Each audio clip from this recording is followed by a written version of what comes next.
Hello, my beautiful diamonds. SheilaTruelove here with you. Would you believe we have people here who are alive this day and age who actually believe that we don't live in a patriarchal society?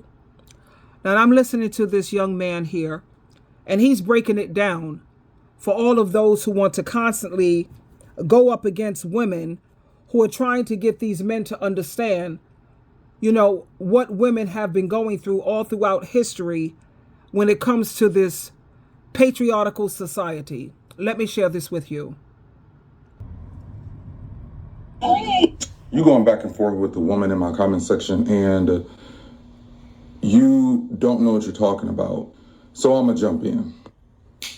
First question, you clearly said that we do not live in a patriarchy. What are you talking about? Have you ever even looked up the definition of the word? Patriarchy, a system or society of government in which the father or eldest male is the head of the family and descent is traced through the male line. When you get married, who takes whose last name? Doesn't the woman take the man's last name? Don't the children that they bear all have his last name? You would know this if your marriage rates weren't in the trash. It's so funny that the same right that we have to fight for, y'all niggas don't even want. But anyway, patriarchy, a system or society of government in which men hold the power and women are largely excluded from it. Keyword, excluded. So if someone is excluded from something, that means that they cannot participate. So in an oppressor-oppressed relationship, who would be whom? If women are excluded, then they would be the oppressed and men would be the oppressor. So does that sound like a system of government that frameworks our country? Let's check the fucking Constitution. Passed by Congress February 26, 1869, and ratified February 1870, the 15th Amendment granted African American men the right to vote. Keyword, men, because why? Women were excluded, because why? We live in a patriarchal society, because why? Men hold the power in a patriarchal society, which is the whole fucking reason why men were able to exclude women from the right to vote in the first place.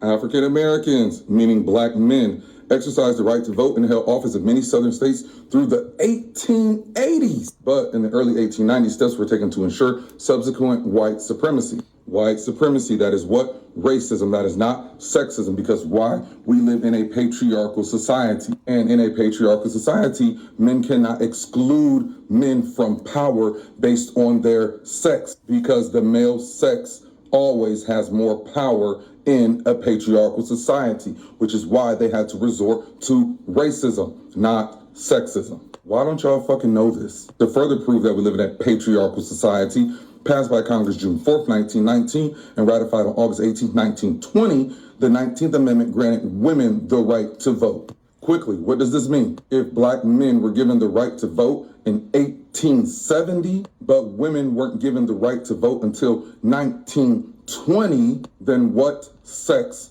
has power? Who are these women? Elizabeth Stanton, Susan B. Anthony. And before the women's suffrage movement, they were originally supporters of the abolitionist movement, the abolition of slavery. But what pissed them off? This is 8th grade shit.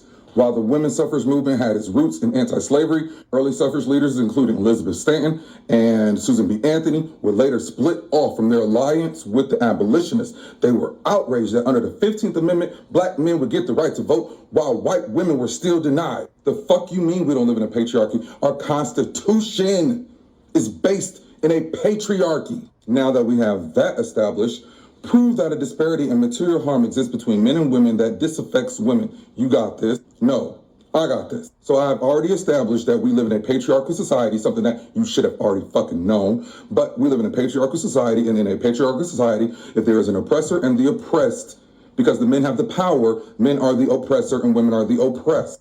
And here's the fucking proof. University of Michigan, let's go. To anyone who has ever studied crime, it is no surprise that most serial killers are male. A leading theory for this phenomenon is simply that men are more violent than women. Men are arrested almost 4 times the rate as women are for violent crimes. As a matter of fact, only 8.6 of known U.S. serial killers are female. So 91% of serial killers are male. According to the American Bar Association, 70% of all sitting federal judges are male. So factually, men hold the power in this country. Why is this relevant?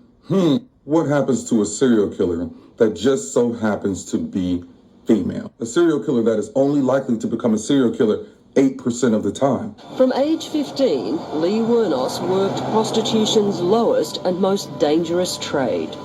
That all changed when she turned 33. After years of abuse and degradation at the hands of men, Lee Wuornos started evening the score. So this serial killer endured abuse at the hands of men for over 15 years until she finally couldn't take it anymore and took the lives of 7 men. Those men were shot, just shot in self-defense, boom, boom, boom. You know, they weren't cut up, they weren't sliced up, no OJ jazz. She did not mutilate them. She did not assault their bodies. She shot them. And the male judge told her what? And he said, I did the most horrendous crime in the whole wide world. Because she shot men, she committed the worst crime. And because men hold the power and she dared to kill men, what happened to her? Sentence you in case number 91-463 to death for the murder of Troy Burris. I'll appoint the Public Defender's Office to handle the appeal. There's one other thing that I want to say that I think needs to be said. I know I was raped. You ain't nothing but a bunch of scum. Therefore, these proceedings are now Putting concluded. somebody who was raped to death. But what happens to men who were never prostitutes, who were never raped, beaten, or abused? Joseph James D'Angelo, a former police officer, is believed to be the East Area rapist, also dubbed Golden State Killer. He pleaded guilty to 13 counts of first-degree murder, as well as 13 counts of kidnapping. He later received multiple life sentences without the possibility of parole. She shot 7 men and was put to death. He kidnapped, raped, and murdered at least 13 women and got life.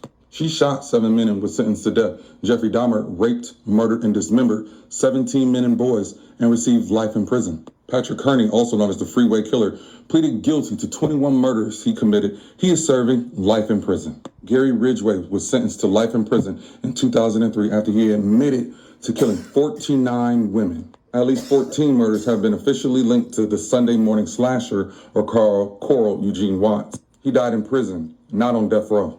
Dubbed the Angel of Death for killing 36 hospital patients, 36 hospital patients. He received multiple life sentences in 1987. So even though it is factually proven that it is less likely for a woman to become a serial killer, and the most recent relevant female serial killer that we have was the product of decades of rape and abuse, this female serial killer that did not rape, mutilate, or torture her victims was executed in 2002 because killing men was the worst crime. But men that killed more men received life sentences. Men that raped, kidnapped, tortured, and killed women received life sentences. Because in a patriarchal society, the power runs through the man. So unless you are attached to a man, even being a white woman will not save you. Lee, it sounds like you've been betrayed by everyone. That's right, I was. That's why I don't care if I'm executed and leave this planet. This is evil, what those people have done to me. Do you feel anger or even hatred towards men? I never hated men, but now I do. The cops, the judges, the lawyers, they're all male. You going back and forth with the woman in my comment section, and this is why I am so grateful for the women movement. And for all of those people who say that they're not feminists, yes, you are. Do you believe that women should have an education? Do you believe that women should be allowed to vote? Do you believe that women should get paid the same exact pay if she's doing the same exact job as a man? Do you believe that women should be allowed to get a passport without a man? Do you believe that a woman should be allowed to buy a house without a man, wear pants, etc., etc.? So stop saying that you're not a feminist, because yes, you are. And like this gentleman brought out, no, there's no justice in this world when it comes to this patriarchy. And yes, we still live under this patriarchal society very much. But that's okay, because like I said, Daniel chapter 2, verse 44, when God is going to set up a kingdom, a government that's going to put an end to all of this nonsense. Jesus Christ is not blind, honey. He's not sleeping. He sees all of this. But anyway, I wanted to share this with you. Ladies, stay prayed up. Stay close to your Lord and your Savior, Jesus Christ, who says, I am your real husband. Believe it.